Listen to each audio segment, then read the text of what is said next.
சுவையான கேழ்வரகு கொழுக்கட்டை செய்வதற்கு 400 கிராம் கேழ்வரகு மாவை வந்து எடுத்து வச்சுருக்கேன். அதை வந்து நல்லா 10 நிமிஷம் வாசனை வரந்தட்டியும் நல்லா வறுத்து எடுத்துக்கிடுவோம்.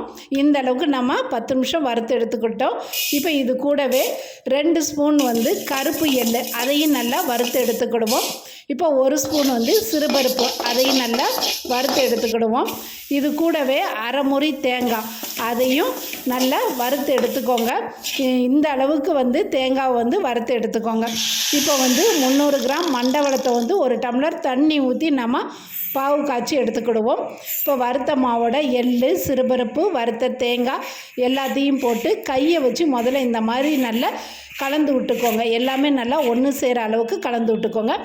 இப்போது பாகு வந்து வடிகட்டி வச்சுருக்கிற மண்டவெல்ல பாகை வந்து கொஞ்சம் கொஞ்சமாக மாவில் ஊற்றி நல்லா கிளறி எடுத்துக்கோங்க. இது கூட வறுத்திருக்க பொருட்கள் எல்லாமே வந்து கெட்டு போகாமடி வைக்கும். கொழுக்கட்டையை வந்து நீங்கள் 2 நாளைக்கு வச்சு சாப்பிட்டாலும் இந்த கொழுக்கட்டை வந்து கெட்டு போகாது. அந்த அளவுக்கு நல்ல டேஸ்ட்டாக இருக்கும். இப்போ மாவை வந்து இப்படி நல்லா பிசைஞ்சு எடுத்துக்கோங்க. மாவுனுடைய பக்குவம் பார்த்திங்கன்னா இந்த அளவுக்கு மாவுனுடைய பக்குவம் இருக்கணும். இப்போ நம்ம வந்து இதை வந்து கொழுக்கட்டையாக நல்லா பிடிச்சி எடுத்துக்கோங்க. இந்த அளவுக்கு நம்ம கொழுக்கட்டையாக பிடிச்சி எடுத்துக்கிட்டோம். மீதி இருக்கிறதையும் நம்ம பிடிச்சி எடுத்துக்கிடலாம். இப்போ வந்து ஒரு பாத்திரத்தில் வந்து தண்ணி வச்சுக்கிடுவோம். இப்போ ஒரு பாத்திரத்தில் தண்ணி வச்சு அதில் ஸ்டாண்டு போட்டு இந்த மாதிரி ஒரு பாத்திரத்தை மேலே வச்சு நம்ம ரெடி பண்ணி வச்சுருக்கிற கொழுக்கட்டை எல்லாமே மேலே வச்சு ஒரு 5 நிமிஷம் அவிச்சு எடுத்தால் போதும். அதிகமான நேரம் வந்து அவிச்சு எடுக்க தேவையில்லை. ஏன்னா எல்லா பொருட்களையுமே நம்ம வறுத்து எடுத்துருக்கோம். அதிலே பாதி வந்து வெந்திருக்கும்.